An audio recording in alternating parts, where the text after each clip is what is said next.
Assalamu alaikum, welcome to Questions on British Muslim TV with me, Mohammed Shafiq. We're broadcasting on Sky Channel 752 and across social media at British Muslim TV. Wherever you are joining us, a very warm welcome. If you're on Facebook, on Twitter, on YouTube, you are indeed very welcome. We want to hear your thoughts and experiences on the stories we're featuring. Call us now on 01924 231 083 or on the WhatsApp number which is on the screen now. I hope your Ramadan is going well. Please remember to pray for the Ummah and look after yourself and your families. The breaking news that just happened in the last few moments, let me just get it here on my phone. Arlene Foster, the First Minister of the Northern Ireland Assembly, has just announced her resignation as leader of the Democratic Unionist Party and obviously as First Minister. She says she'll step down on the 28th of May and as First Minister towards the end of June. It comes after her colleagues in the parliamentary party at the Stormont Assembly called for her resignation. And obviously, 12 hours after that letter was published, she's fallen on the sword, as they say. It's a brutal business politics.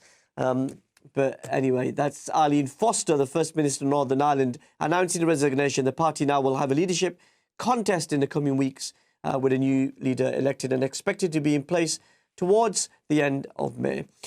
OK, so as beds and oxygen is running out in New Delhi and across India, the citizens across the nation are now asking what planning the Narendra Modi government have done to protect the country from the virus.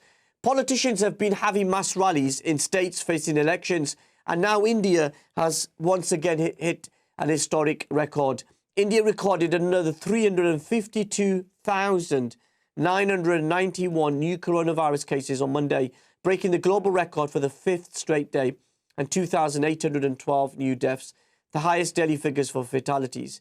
Now, Pakistan has offered to provide relief support, including ventilators, oxygen supply kits, digital X-ray machines, PPE and related items. The Foreign Minister Shah Mahmood Qureshi says Pakistan, believing in a policy of humanity first, made the offer to India and is awaiting a response. Back here in the UK, 33.6 million people have received their first dose of the COVID vaccine, taking a take-up rate over 50% of the population. Nearly 13 million people have now got their second dose. So the plea from the NHS is that when you get that call, book your vaccine in and protect yourself and your families. Over 42s are now being contacted and you're able to book your appointment for the vaccine. In other news, tributes have been paid to a young man who jumped into the River Thames at London Bridge after a woman fell in. Fulajima Olomunmi Adiwoli, who was 20, I hope I pronounced his name correctly, known also as Jimmy, was one of two men who jumped into the River Thames to help the woman. A body has been found but not formally identified. His family have paid tribute to their hero. His father, Michael Adiwola, has told the Sun newspaper that his son deserved a medal for the bravery he showed by diving into the river to try and save the woman. His father paid tribute by saying, and I quote, "He's a very unique and angelic soul, and I'm proud of him, so proud. And I want the world to know that he's the deepest and most wonderful man. He's a hero and always will be. I can't bring him back, but I want him to be remembered forever for what he did. It was just like him to want to always try and help others." And I'm really honoured that we were able to pay tribute to him here on British Muslim TV. We offer Mr. Adiwola and his family the deepest condolences of everyone here at British Muslim TV. Shortly, we head to Birmingham to talk to Nasir Rafiq, a chartered accountant, about the accountability of Muslim charities. Nasir joins us live shortly. Then we head to Manchester to talk to the Managing Director of Minhaj Welfare Foundation, MWF, about charity fieldwork and the importance of public accountability. We then head to Chicago in the United States to hear from Vanita Banks, a former president of the American Bar Association, about Derek Chauvin being found guilty of the murder of George Floyd last week at that trial. So we want to hear from you tonight. You can call us on 01924 231 083 or messages on British Muslim TV across social media. Send us a WhatsApp message. The number is on your screen, as I keep saying. Now, the questions we're considering tonight: with the chaos in India, will Narendra Modi be held to account? How can charities be more accountable to the public? And what do you make of the George Floyd murder trial verdict last week? That number again is 01924 231 083. Your messages on WhatsApp. The number is on the screen. Let's start with our first topic. Across the UK, millions will be given in this holy month of Ramadan to charities who will help the neediest of the world. Donating charity is a key part of our faith and brings us so many spiritual benefits to giving. Each donation given represents the prayers of those giving in memory of their loved ones or to get blessings in their life. That's it. That's why charities should take their public accountability so seriously. Nasir Rafiq is a chartered accountant with an interest in the charity sector. His recent analysis of Muslim charities in the UK is very revealing in finding out how the sector is performing and what can be done to improve it. He's the founder and director of Dua Governance, chartered accountant and business advisors. I'm pleased to say Nasir Rafiq is joining us live from Birmingham. Nasir Rafiq, assalamu alaikum. Welcome to British Muslim TV. So honoured to have you here. Walaikum assalam, and thank you for having me. We've got very little time, so I want to spend all of it listening to you, sir. Where did your interest come in the charity sector come from? Well, my background is KPMG, PricewaterhouseCoopers, Big Four accountancy firms, and then I went into the corporate sector. It is during my time in the corporate sector, I noticed the Muslim charity sector growing really fast and into large organizations. Now, when I was in Big Four accountancy firms, I used to audit the government sector. So this is during Tony Blair times when value for money, use of resources was a big thing. So I accumulated this huge amount of experience that I thought was relevant for the charity sector. So flying business class all around the world, I took this decision of jumping ship from the corporate sector and then coming into the charity sector, back into practice to basically help Muslim charities improve and strengthen themselves in governance. And to bring that experience I had, within the government sector into the Muslim charity sector so they can learn and become better in what they do. Yeah, now you recently did an analysis of the UK charity sector. These are the top 10 charities in the UK. Tell us what you discovered in that report. So it's quite fascinating analysis. It was top 20 charities. So what I did, I selected all the charities that are within the international relief arena. Now, there's one thing that I, was quite striking. First of all, between these 20 charities, they raised £122 million in a year. So the Muslim charity sector is big. And out of that, I'm estimating around about 80 million or so was raised during the month of Ramadan. Now, what I did, I went through the accounts of all 20 charities. Now, the thing that I found that struck out for me most was that I'm a chartered accountant that specializes on producing charity accounts. It was a struggle for me at times to understand what was going on, because sometimes you can't compare them.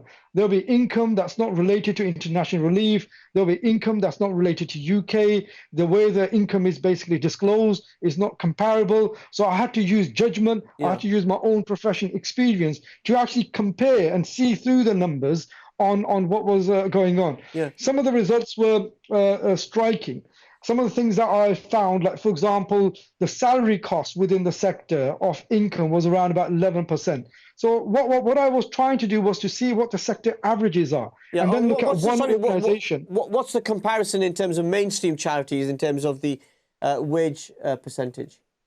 Mainstream charities are far higher. If you pick up the accounts of Oxfam, if you pick up the accounts of Save the Children, they're far, higher than 11%. And within the payroll note, you have to disclose the salaries of those who are above £60,000. You pick up Save the Children accounts, or you pick up Oxfam accounts, and you'll find a huge army of people who have salaries above £60,000. You pick up Muslim charity sector accounts, and you hardly see many people. The larger charities will have some, a handful of people, but that's just about it. So the salaries are very low when it comes to looking at the Muslim charity sector. Yeah, and we know about financial scandals of some charities which are well documented, so we're not going to go through that here today. But what sort of things are going on negatively in the charity sector? There's one thing that you have to notice about the Muslim charity sector is that it's highly regulated. So, we're quite blessed to be living in UK where the Charity Commission regulates all charities. The regulations of Charity Commission are very stringent, and as a regulator, they take their duty very seriously. It's one of the best regulators in the world. The guidance that we have is very robust. It covers all aspects of charities. So I think, and the only issue I have with the Charity Commission is sometimes their threshold is very minimum. And what I've seen within the Muslim sector is that it's notion that we have to keep ourselves up to the minimum. So when you keep yourself up to the minimum, and especially when you're working in international relief and the money that you're dealing with, sometimes you will fall below the minimum. And this is where we find the scandals that every year charities fall into. So I think for my purposes is that as long as charities keep themselves compliant to Charity Commission regulations, and the trustees show commitment in this. And when they employ people who understand the charity sector, who understand Charity Commission compliance, then we will see less of these scandals. Having said that, if you look at the number of charities that are there and the number of money that's involved, I mean, the scandals are not like, for example, sometimes the impression that you get that every charity is at it. That's not true. In my own personal experience, Charity Commission has visited all the 20 charities that I've listed in my analysis. I won't be surprised if Charity Commission hasn't visited all of them. So it's a sector that's quite highly regulated. I would say. Yeah, and there's lots of information around what those charities do. Just we've got about 60 seconds before our break. Just tell us, what's the point of shining light on the charity sector? I think it's important, as you mentioned when you started the segment off, that these donations, they represent sentiments, they represent prayers. This is a trust that we give to the trustees, to the charities. So it's imperative that the trustees, we'll put some light on these charities, and these charities are able to demonstrate their responsibility. They're able to improve their processes, so the money that we give them goes far, and is protected as well, because the work these charities do, it's life and death, and for them to be effective and for them to be for them to have bigger impact is in our interest. So it's imperative that we show some light on how these charities operate. Okay, well, what we're going to do, we're going to take a break. I know, Nasir, you're going to stay with us. We'll explore this and explore the important work that you're doing in the charity sector, why it's so important for charities to be accountable. We'll take some of your calls as well. Join us on the other side of this. Assalamu alaikum wa rahmatullahi wa barakatuh.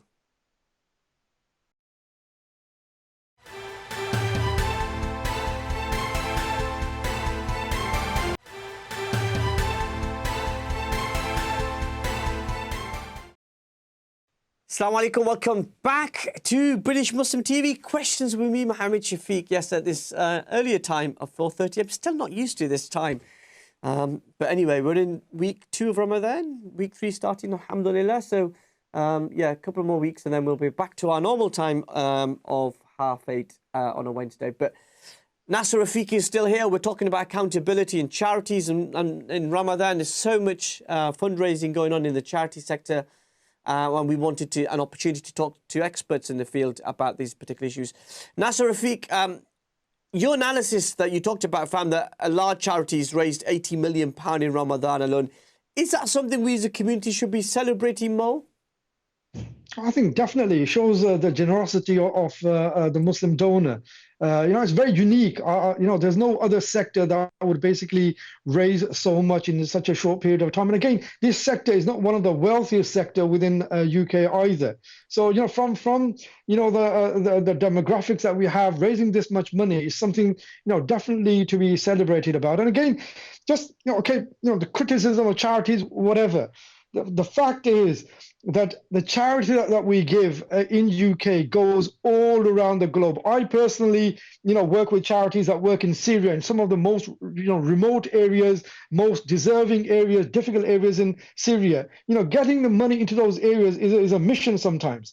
And it is definitely a celebration from a UK point of view that the funds that we give to these charities, we're able to see them in Yemen, we're able to see them in Syria, Afghanistan, remote places in Africa. So it is something to celebrate and be proud of. Now, we talked about the mainstream charities and their wage bill being a lot higher than the Muslim charities. Do you think we're unfair on charities more than, say, mainstream people are towards that mainstream charities? It's kind of a normal acceptance. Well, why is there so much interest, if you like, in the Muslim charity sector by the Muslim community? I think Yeah, I think there's a history. Like, for example, this sector has grown in a very short period of time. So, within a span of 20 years, charities have hit, 30 million, 40 million. Islamic Relief has gone above 100 million quite easily. So these charities that were quite small, suddenly has become large organizations. Salaries that used to be very, like a little minute in the sector suddenly have grown with the size of the charities. So suddenly, these charities are attracting interest from the Muslim donor. And so I think this is why they become a hot topic. So people, and again, these charities are employing a large number of people as well. So it's a big employer in the sector as well. Now, one of the reasons why there's sometimes issues is because the systems and processes are not very formalized. There's nepotism, the HR practices, the recruitment practices. They're not like you would see them in the mainstream sector. And this is why, sometimes there's a backlash. Oh, why did this person get a job? Why was this person appointed a chief executive? Why is it that only these trustees remain the trustees? Why is it that trustees don't actually reflect the people that are donating to them? So it's these are the pressures that basically then translate into criticism of charities. Yeah, and the truth is, to help do the field work, to be out there to help the needy people in the world, you need to fundraise either via TV, radio, online, social media. Does the Muslim community public have to accept this cost that charities have to take? Well, the Charity Commission has basically, the guidance of Charity Commission says there are two main activities that every charity does. It fundraises and it does and spends money on projects. Because what is fundraising? Fundraising is, the money that you invest in this generates more money that you can spend on the projects. So from a Muslim donor or from any donor point of view, when we're looking at cost of fundraising, we should be looking at how effective is a charity in raising the money. So each pound that is spent on fundraising, how many pounds does that charity raise? Now, I recently did a blog and analysis on charity overheads, and I found that when I compared those 20 charities, the cost of fundraising of income was around about 17%, which means that £1 was raising about £5 to £6. Now, I've also noticed within charity accounts, cost of fundraising was clearly understated. I've seen charities raise £30 million and hardly any cost of fundraising. Minute cost of fundraising, which doesn't make sense. So they're kind of like understating the cost of fundraising and showing costs within project costs, which is not right. And some charities, although raising, like in their millions, not even showing any cost of fundraising. So the 17% is somewhat understated. I think it should be around about 20, more than 20%. So if any charity, spends £1 is raising less than £4, that is a cause of concern. I would say. So, this is how donors should be looking at charity accounts. And what's the ideal standard you think that there should be in terms of accountability from charities? Well, I think the ideal standard is complying with the Charity Commission regulations and the trustees taking those guidance seriously. Every aspect of a charity, there's guidance from the Charity Commission. When the trustees don't take this guidance seriously, this is when the issues start. The second issue I would say is that the only information that's audited, that's produced by the charities is the annual accounts. The quality of annual accounts needs improvement. What we have is the charities, they disclose the minimum. Like, for example, zakat is a big issue during this Ramadan on social media. Now, the annual accounts, they don't talk about how much zakat is collected and how is it spent, whereas it can be. But the charities choose not to do so because it's not required by the Charity Commission, because they're just going on the minimum. So I think using the annual accounts is a very good way, because the annual accounts in UK, unlike anywhere in the world, they cover every aspect of the charity. They cover performance, they cover safeguarding, they cover, financial review, they cover numbers, they cover, how the charity is run, how the trustees are elected, how the fundraising is done, they cover complaints, they cover risks, they cover all aspects of a charity. So I think if the charities take their accounts seriously and basically, talk to their donors, not just for marketing purposes, but just for accountability purposes. Now, if you pick up Oxfam accounts, if you pick up any other big mainstream charity accounts, they'll talk about their weaknesses. They'll talk about what went wrong. They'll talk about how they're addressing the weaknesses. But when you pick up Muslim charity accounts, it's all about, a fantastic story. It's all about, a PR campaign. So this is where a change of mindset is needed. Okay. And then have you spoken to some of these charities? Excuse me. Well, I have a large portfolio of, charity clients. So, like I'm basically the man, behind the scene for many of them. And I have to, again, compared to 10, 15 years ago, there has been a massive improvement in governance, in financial control, in investment of charities, in their back office functions. There's absolutely no doubt. And it's because the Charity Commission has been on the, in terms of safeguarding, there's been huge improvements. If I go back 20 years or 15 years, these things were, going just above the head. But now, the charities are taking these things quite seriously. But then again, there's a lot of work that's still required to, because these charities are working where governments have failed, in Africa, in Syria, in Yemen. So the thing is, it's not enough to just have a mediocre type of project or program process. We need to have a military-style organizations that are able to work effectively, efficiently. They protect the money. They're able to sustain their finances as well. Have a good business planning in place. These are things that are required for the sake of the very objectives that they are serving. Yeah. And what three things would you recommend to charities to improve accountability?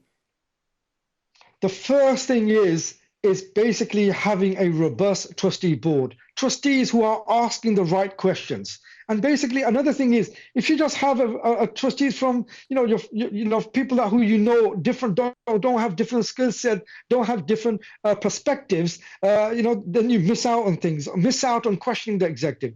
The second big thing is appointing the right people for the right jobs. This sector, this is about, life and death at times. We need people who basically can, fulfill their jobs effectively. And the third thing is both tiers, the staff and the trustees, taking Charity Commission guidance seriously. And I think, and lastly, as part of this, the third item, I would say, basically talking to the donors, being frank to the donors about their issues, about how they're trying to deal with their issues. Not to basically just put everything under PR and marketing. There needs to be some frank discussions with the donors about their governance, about their weaknesses. We've got about 3 minutes left, so I just want to get a couple more questions in. And don't worry, viewers, we'll come back to this at a future date after Ramadan. And inshallah, after the break, we'll talk into one of the charities to put some of these questions to it. Tell us a bit about what can the Charity Commission do to make things better? Well, I think there's one thing that my criticism to the Charity Commission has always been that it's a regulator of the minimum. So basically, for example, you have 10 months to submit your accounts after the year end.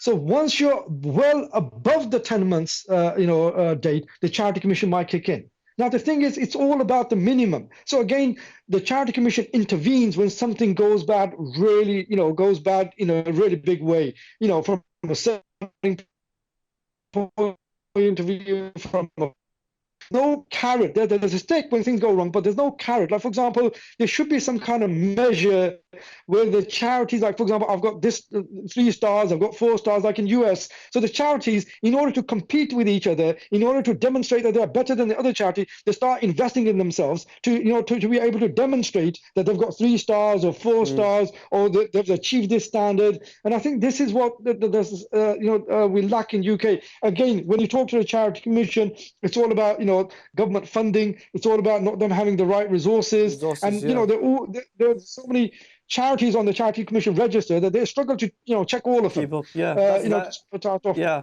Sorry, I interject, but there's less than 90 seconds left. I just wanted to slightly finish, and let's talk a bit about Dua Thoughts Governance, which is your organisation that you set up. Tell us a bit more about that.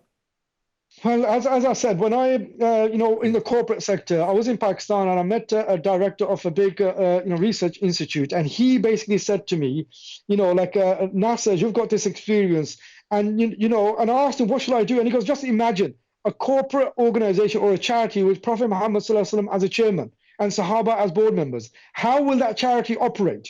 That basically gave me the seed that I need to set up a professional services firm that provides this advisory to the Muslim sector, to Muslim businesses, that helps them become those organizations which basically demonstrate the governance that our religion teaches us. Prophet Muhammad Sallallahu Alaihi Wasallam was a chairman and Sahaba were board members. How will that organization operate? How will it deal with donors? How will it deal with staff? How will it deal with... Sorry to interrupt, but we've reached the end of our conversation. I know you are happy to come back and maybe at a future date after Ramadan, we'll get you back. But thank you so much. Thank you for all that you're doing. We'll take a quick break, then we come back and we'll speak to our next guest, Faisal Hussain from MWF. Join us on the side of this.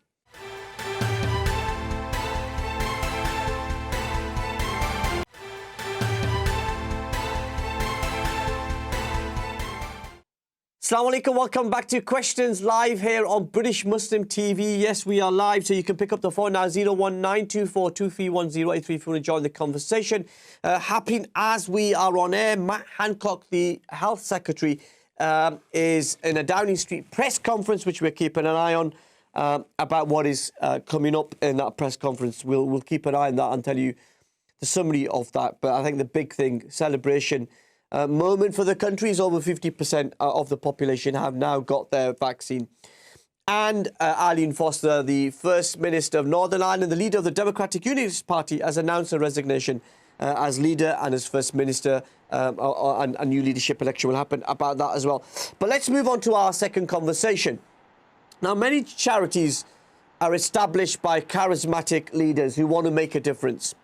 Many years later, they leave other trusted colleagues and partners to take on the responsibility to run those charities. But what makes you want to set up a charity in the first place, and how can you make a difference? Minhaj Welfare Foundation was established by Dr.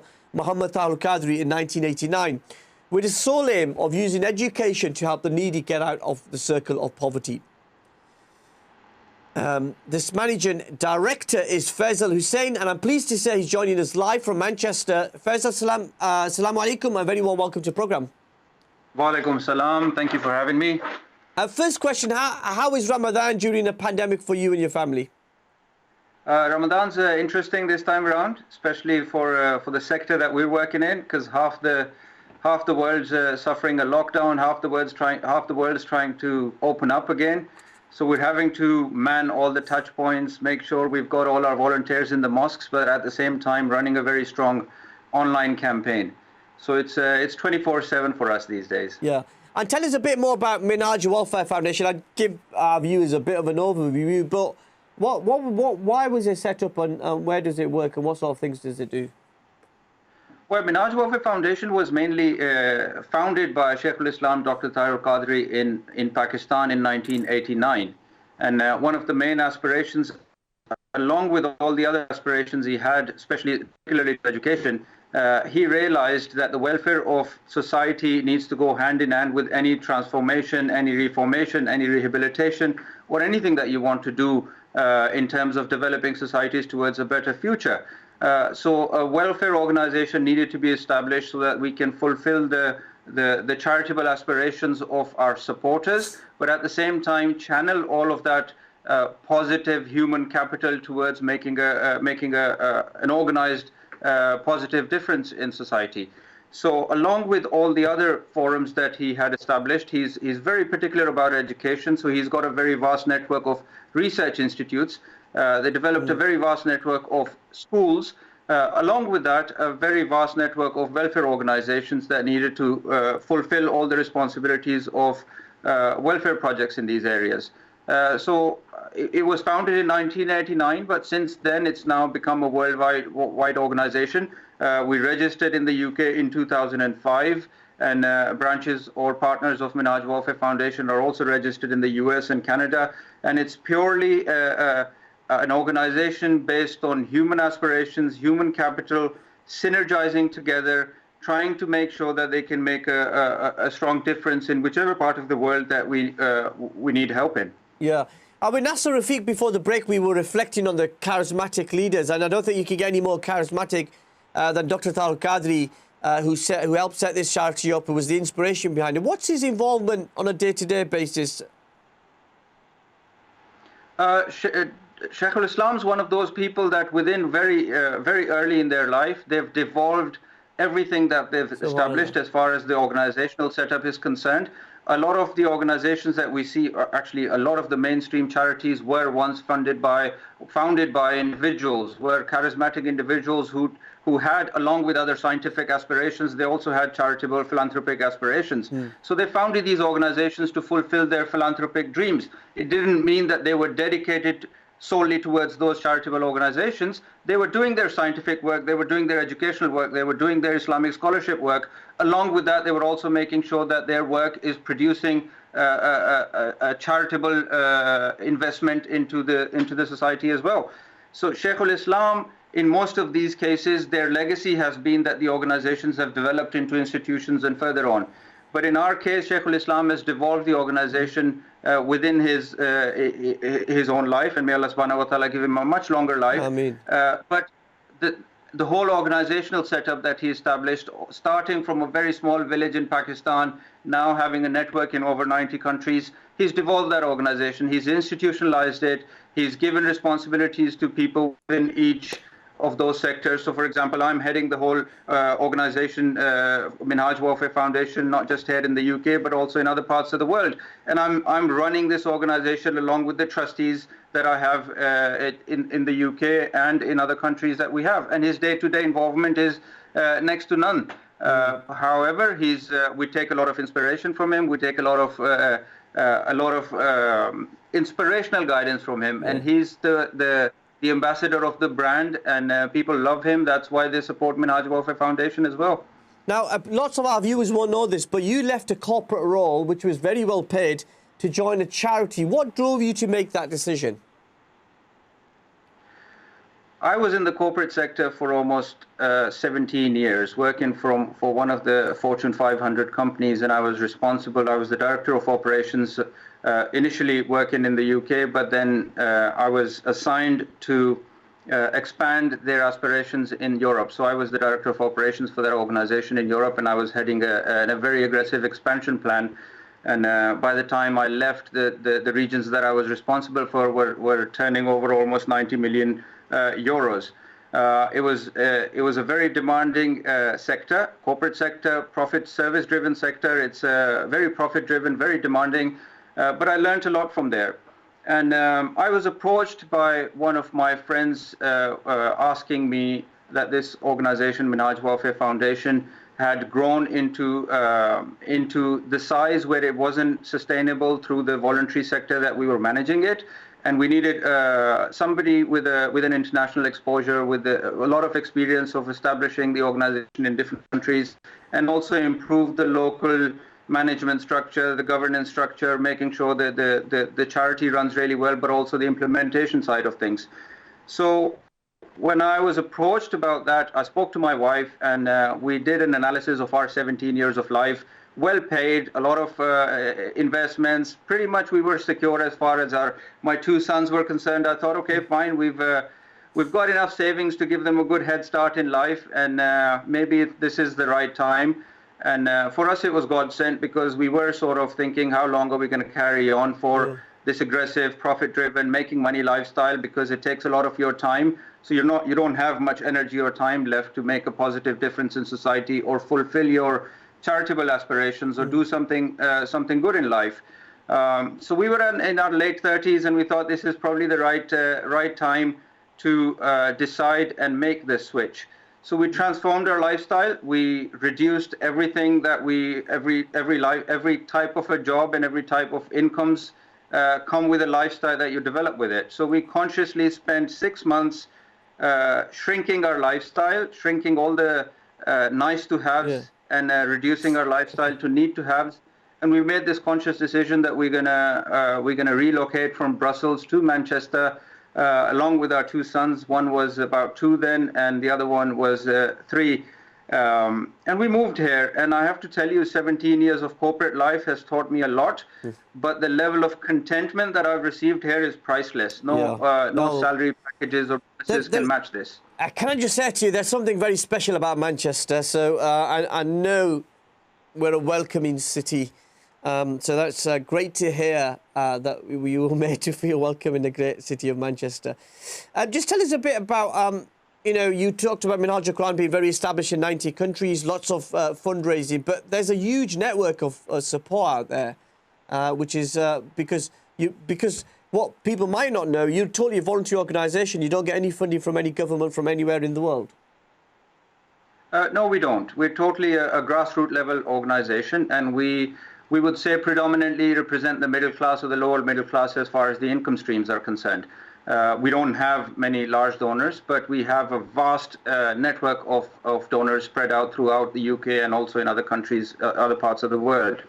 The formula that we have, and I was listening to Nasir speaking about the payroll costs of charities and how he thinks it should be 10%, 11%. I personally think the formula that Sheikh al-Islam had established and the one that we're taking forward, growing this organization, is quite priceless for us, because what he's done is he's channelized everyone's aspirations. If people within the community are more aspired towards doing research work, they're more inclined towards this. If people are inclined towards dawah, they're doing dawah activities. But just imagine, Shafiq, if you have a charitable aspiration and you want to work for charity, but if you're going on and on and on about charity all the time, you're probably going to lose friends, because they're going to say, there's the guy who's coming to ask for another donation.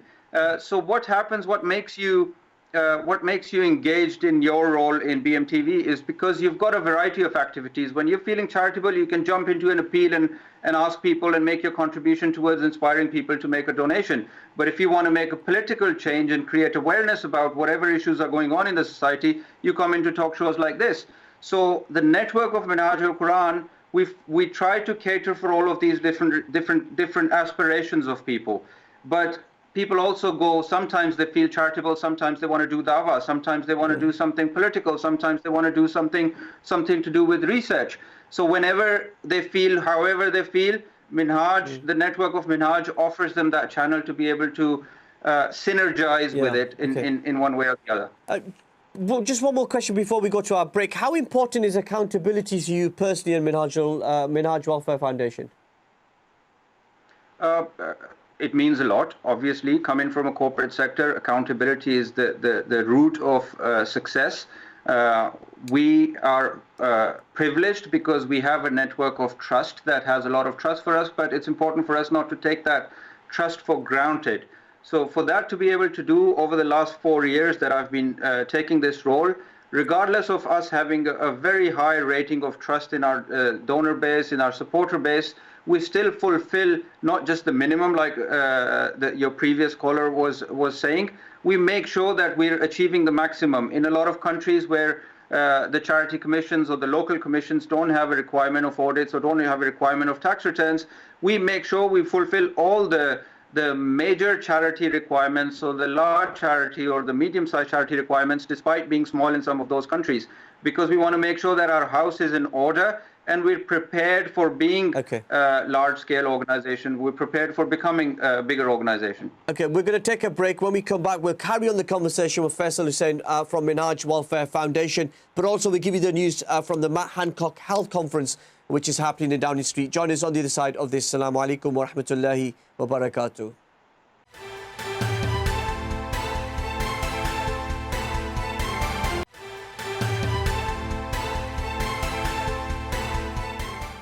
Assalamu alaikum, welcome back to Questions with me, Mohammed Shafiq. My special guest is Faisal Hussain, the Managing Director of Minhaj Welfare Foundation, and he's still with us from Manchester. But let me give you that story update from the Matthew Hancock press conference in Downing Street. The British government here has announced an extra 60 million Pfizer vaccines doses for an autumn booster programme. That's the press conference he's giving in Downing Street at the moment. And he's actually saying that the deaths have gone very down. Everything is really, really positive. And so much so, now that if you're over 42, you can get a vaccine You can get your vaccine. You can book it on the nhs.uk website. And he's announced that he's having his jab tomorrow. So that's good news. Anyway, Faisal, back to you, sir. Before the break, we were discussing accountability. Let's move on to what your charity is actually doing out there in the field in terms of work. Tell us a bit more. Tell us a bit about the projects that your charity is involved in.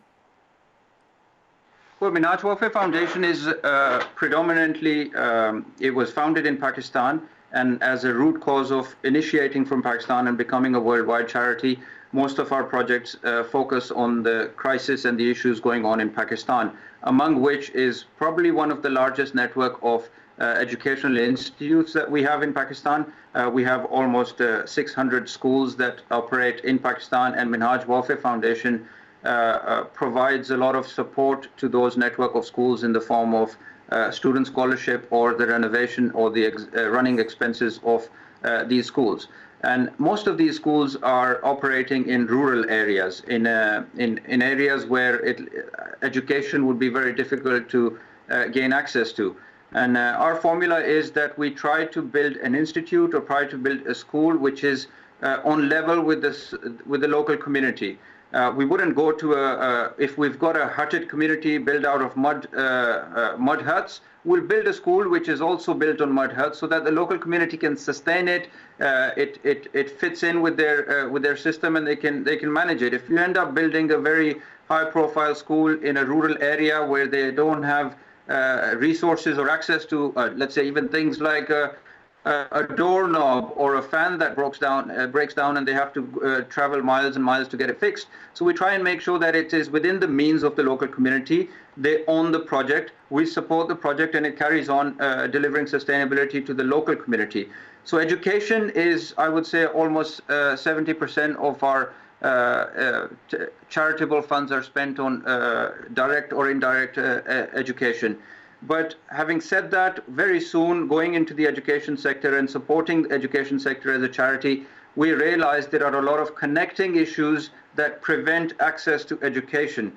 There are a lot of vital pathways towards gaining access to education. If your household doesn't have access to water, those girls are not going to be able to have access to education. Despite having a free school right around the corner, they won't be able to go to school. So we realized, along with water, along with food insecurity issues, along with displacement issues, not having shelter and things like those, if you don't fulfill those basic needs of life, there's no point in putting a lot of money or a lot of donations or a lot of charity towards education. So you've got to have a holistic formula in making sure that you address their basic needs so that they can get access to education. Even when we sponsor orphans or we provide education to a child, we make sure that the income that child was generating, that income is also supplemented to the family, and we support the family, because the family is going to think they're going to be worse off because their child is going to school. Before that, he used to be able to earn this much amount of money for them and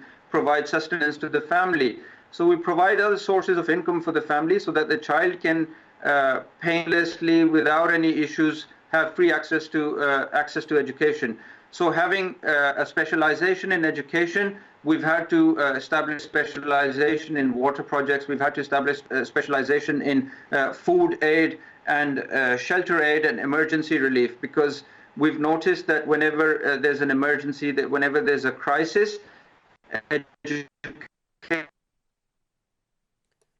Yeah, are you still there? I think you might have connection issues there, but are you there, Faisal? We'll try to get back in touch with Faisal. Faisal, are you back? I'm back. Can you hear me? Sorry, yeah. Just cut you out there in terms of your connection, but yeah, we're back. So let's carry on. Tell us a bit about your Minhaj volunteers, because viewers might not know this, but you're known as a majority volunteer organisation.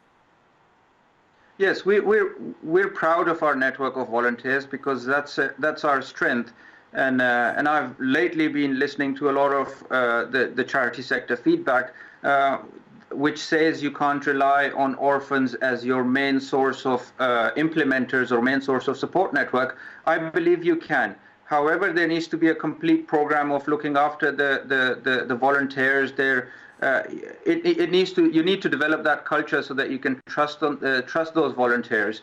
If they're not loyal to your organization, if they're not involved into your organization, if they don't know the culture of your organization, yes, you'll have to work on them. But if the culture of your organization aspires people to be honest, aspires people to be hardworking, aspires people to put your effort in it selflessly, you get a lot of good effort through volunteers, very reliable, much more reliable than I would say you'd get from somebody who you'd employ on a transactional basis, and they'll go much further than you'll find some of your employed people would.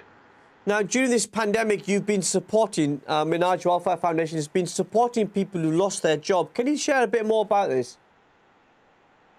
We've, over the past few years, actually, since I've joined, we've initiated a lot of projects here in the UK because we've realized that the needs and the demands, and especially during the COVID season, local requirements and local needs for charity has really increased, especially more so in the Muslim community.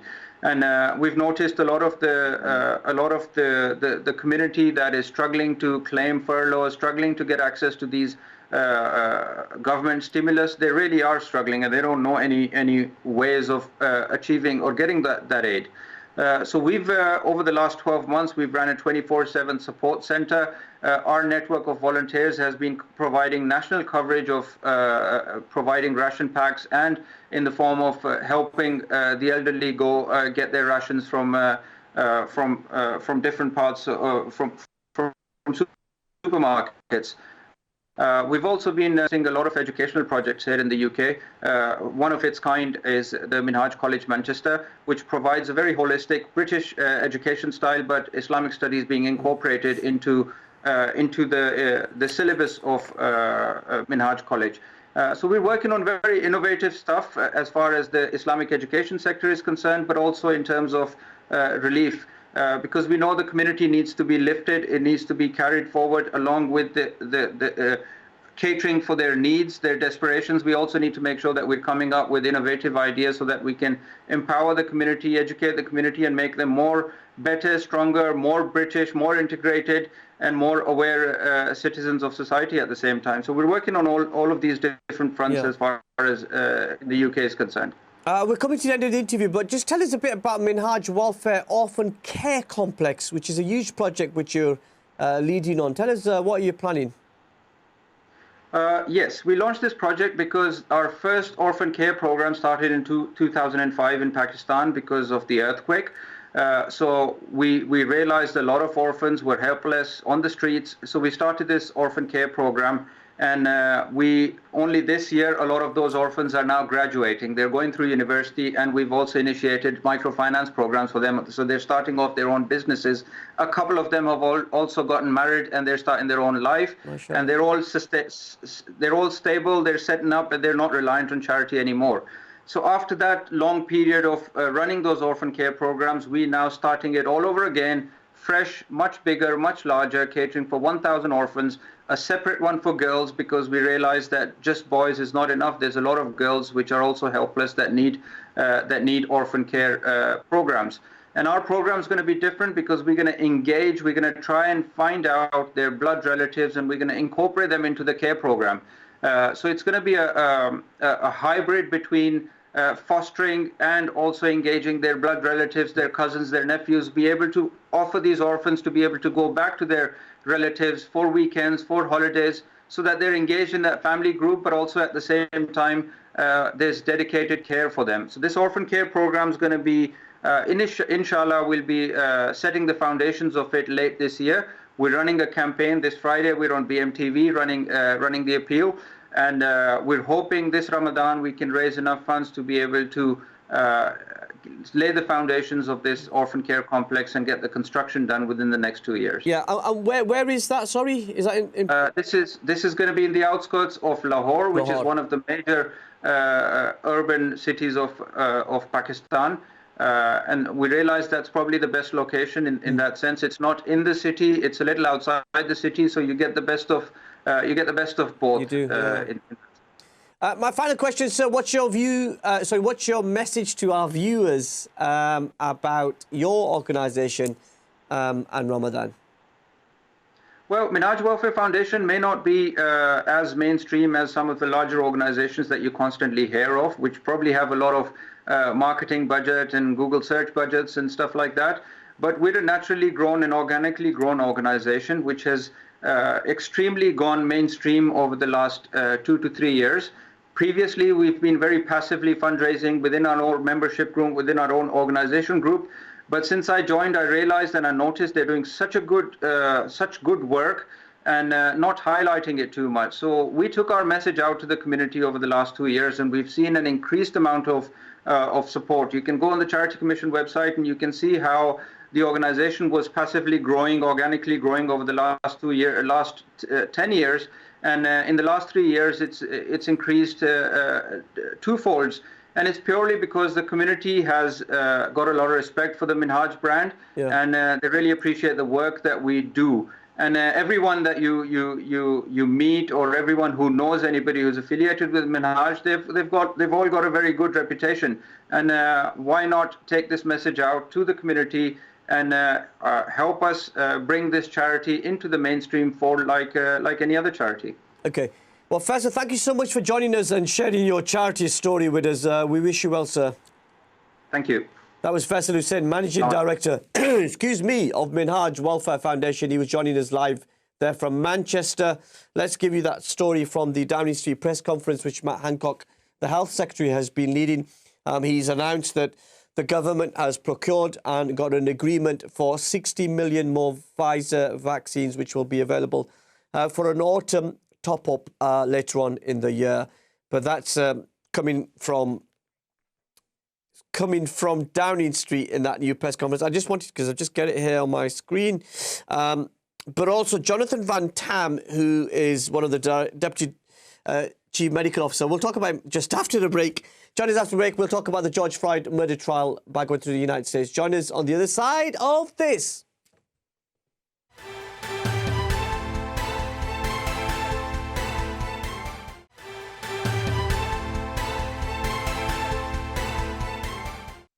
Assalamu alaikum, welcome back to Questions with me, Mohammed Shafiq, exclusively here on British Muslim TV. We'll in a second go to the United States, to Chicago, to talk to Vanita Banks about the George Floyd murder trial, where the police officer, Derek Chauvin, was found guilty. But just give you the update, because I promised to do that before the break.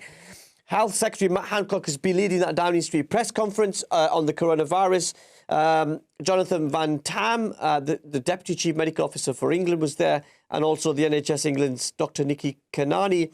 The UK has announced that it's purchased an additional 60 million doses of the Pfizer-BioNTech vaccine to help in an autumn booster campaign. And there will be a decision tomorrow on whether to give under 40s the Oxford jab tomorrow. But the vaccine protection is lasting longer than expected, Public Health England says. And the government will introduce very shortly, reveal a green list of countries for summer holidays in early May. Transport Secretary has confirmed. He says that the NHS app will be used for that. So that's the latest update from the Downing Street press conference. Obviously, if there's anything else that comes up, we'll cover it here on British Muslim TV. Now, on May the 25th last year, George Floyd, a 46-year-old black man, was murdered in the city of Minneapolis, Minnesota, whilst being arrested on suspicion of using a counterfeit $20 bill. Now, during the arrest, a white police officer with the Minneapolis Police Department, Derek Chauvin, knelt on George Floyd's neck for 9 minutes and 29 seconds.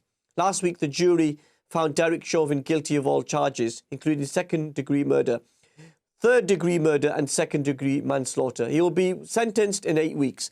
Vanita Banks is a former president of the American Bar Association, which was founded in 1925 and is America's oldest and largest national network of predominantly African-American attorneys and judges. It represents the interests of more than 65,000 lawyers, judges, law professors and law students. Pleased to say Vanita joining us live from Chicago in the United States. Vanita, very warm welcome to the programme. Thank you for joining us. Thank you, Mohammed. Thank you for having me. It's really a pleasure to have this opportunity to chat with you and your audience today. Yeah. So where were you last week when you heard that Derek Chauvin was found guilty? Last week, I was transfixed on my couch at my home, watching the television. Yeah. And I had been out, and a colleague, actually, immediate past president, Alfreda Robinson, one of your earlier guests, had called me to tell me that the jury had reached a verdict. And so I rushed home because I wanted to be there to hear the jury's verdict. And at that time, I thought, because of the short time of their deliberation, a little over 10 hours, I was optimistic that the verdict would be fair and just. It was unanimous from all the jury. Were you revealed when that verdict was announced? I'm sorry? Were you relieved? I was able to breathe. Wow. And I believe that around the world that we were able to take a collective breath and sigh of relief for the jury's verdict.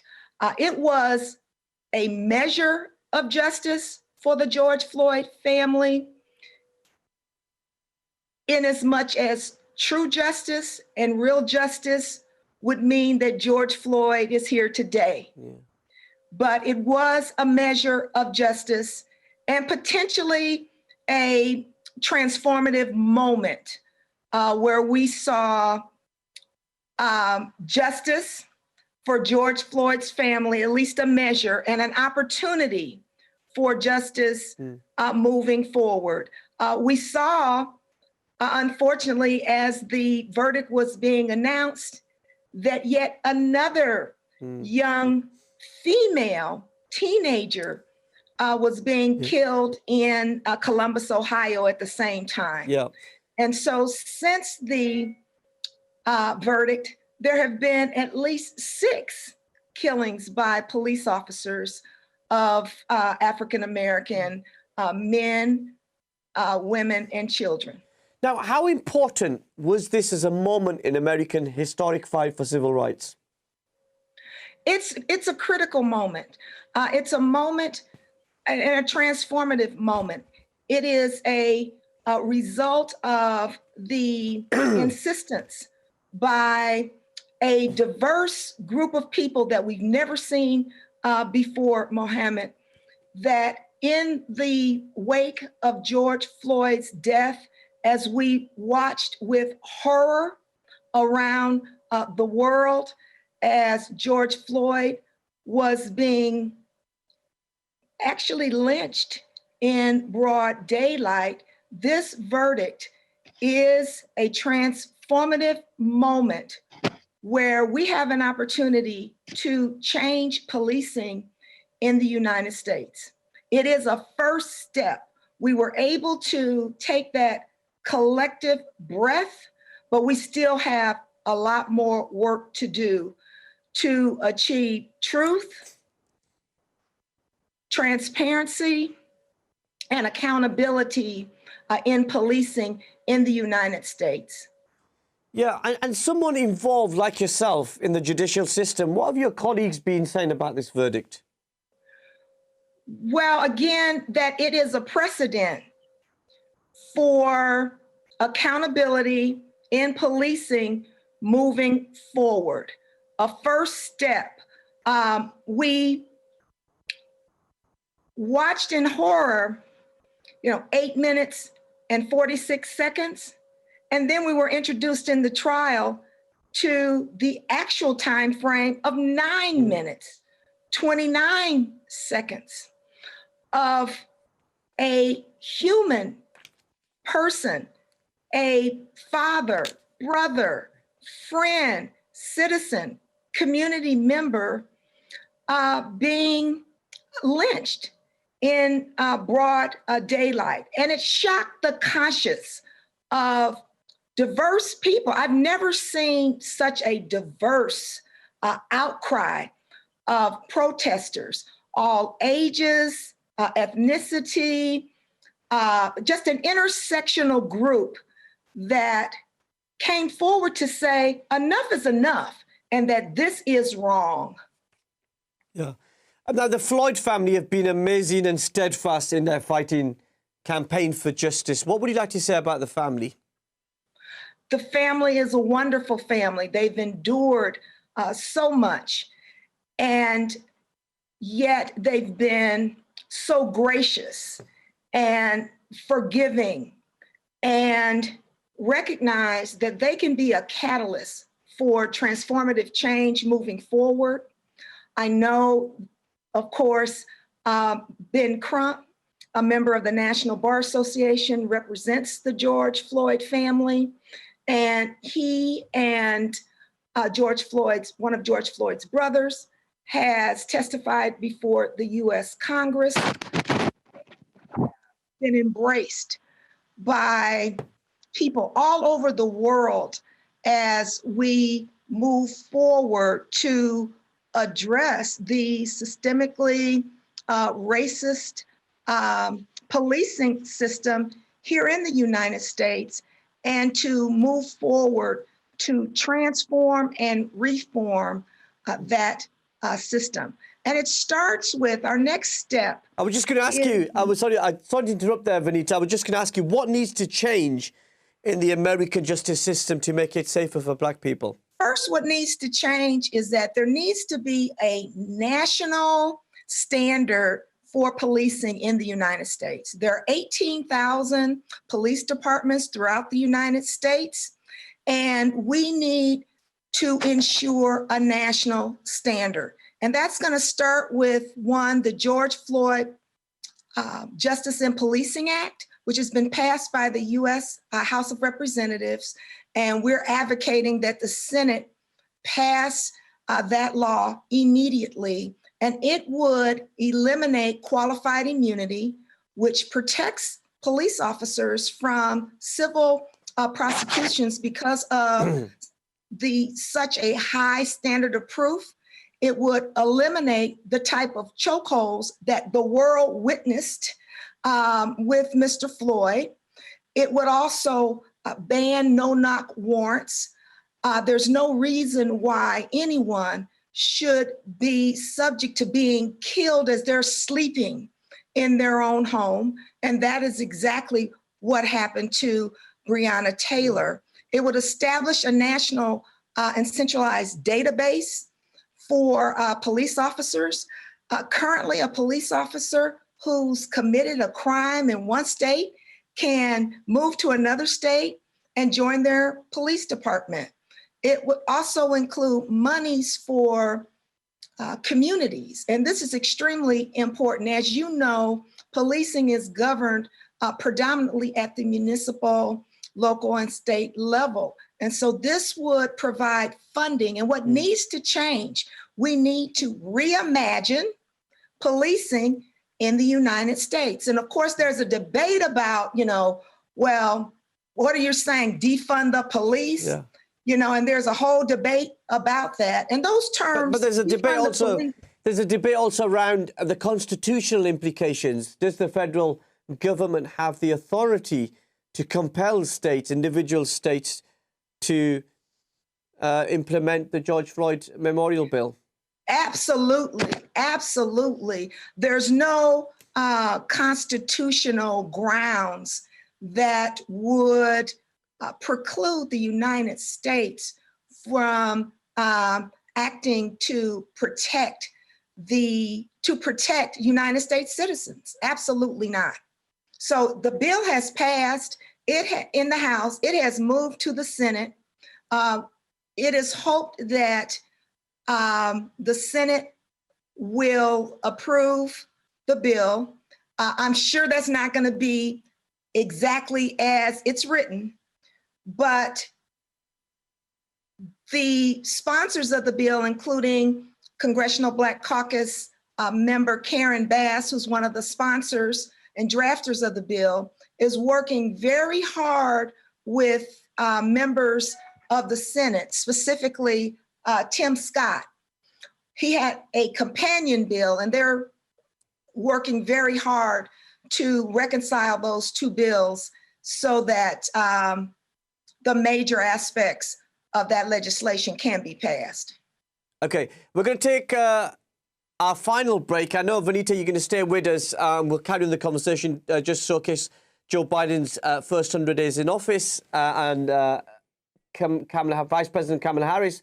We'll talk about that in a second. But join us on the other side of these important messages. Assalamu alaikum, rahmatullahi wa barakatuh.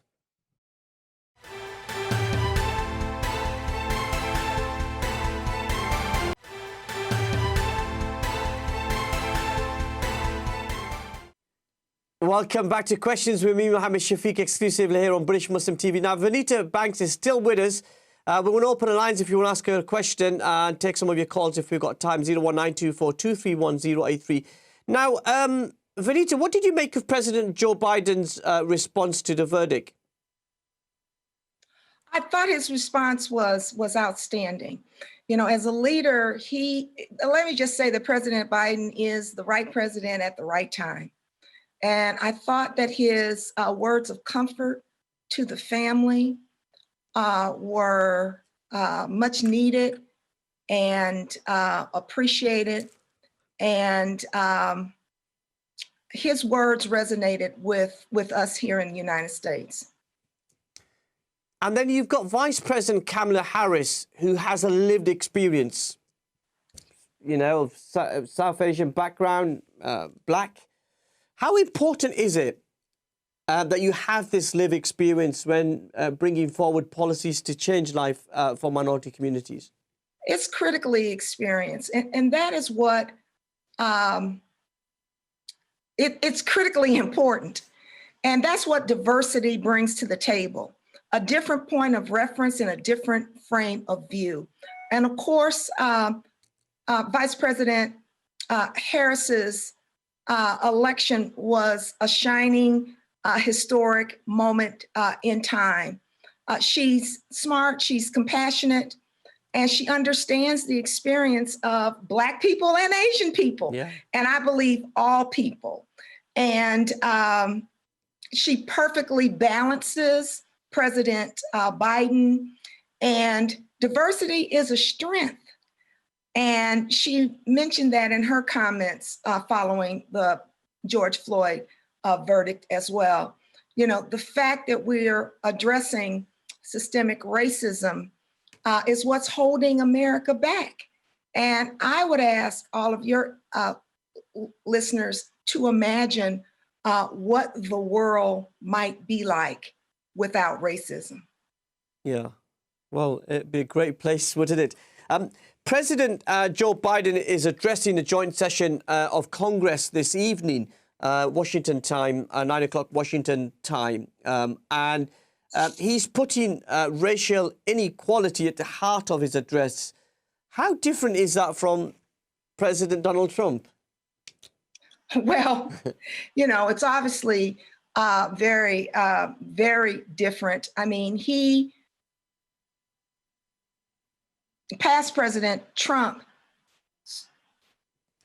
put racism, you know, at the heart of many of his comments and statements during his administration. But President Biden, from my perspective, is the first president to address systemic racism head on, full stop. And it's so needed at this point in our history. Yeah, now, how can allies, you talked earlier on about that diversity in the aftermath of the George Floyd murder, people, many ethnicities, former President Obama also talked about the different faces in those people who are coming out to protest. But how can allies of the Black community, how can we engage and support your struggle? Allies can listen for learning. Allies can educate themselves. Allies can not expect Black people and people of color to educate them and provide all of the answers. I think that's a great starting point for support from allies. Yeah, and we're still having police shooting of Black people. You mentioned 5 there that we know of since the verdict was announced. Will this ever end? I'm sorry. That there were still. Yeah, we're still having, police shooting of black people. Will it ever end? Well, I hope so. It's a systemic problem. It's happening every day. It's happening in broad daylight. We're all witnessing it. And that is the reason why one step to eradicating it is the George Floyd Justice and Policing Act, a national standard that would apply across the United States. And so that's a big start.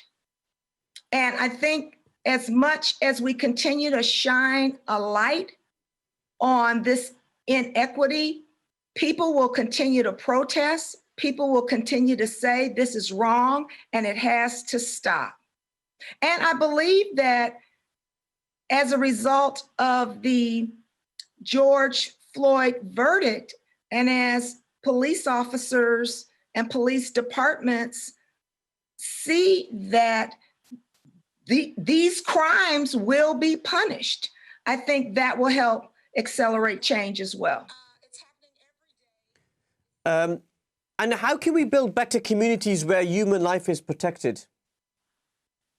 Well, I think that we have to reimagine policing altogether. That, for example, and some states and municipalities are moving forward as we speak. Minneapolis, for example, has passed a law to disband its police department and reimagine policing. Utica, New York, for example, the mayor there, they have disbanded their police department and reestablished what they call a public safety department. We have to focus. So it is about defunding the policing. I'm sorry? So it is really about defund the police. It's not about defunding the policing, defunding the police. It's about reallocating budgets toward those services that are needed in communities. For example, many of the calls that police officers make entail mental illness or homelessness. And so we really need to allocate those funds to those social services and diversion programs that result in police officers protecting our communities, protecting and serving. That's the opportunity for transformation, as opposed to controlling and this whole militaristic approach to policing that exists today. And when you look back at your life, Vanita, your struggle for civil rights and the campaigns that you've run, are you more optimistic about the future? I'm optimistic about the future when I know that I stand on the shoulders of so many lawyers that enabled me to have the career, or even to envision the career that I have today. I stand on the shoulders of Thurgood Marshall, who argued the Brown versus Board of Education case in 1954, which held that separate was inherently unequal. I stand on the shoulders of Constance Baker Motley, who was the first African-American female judge appointed to the federal court in the United States.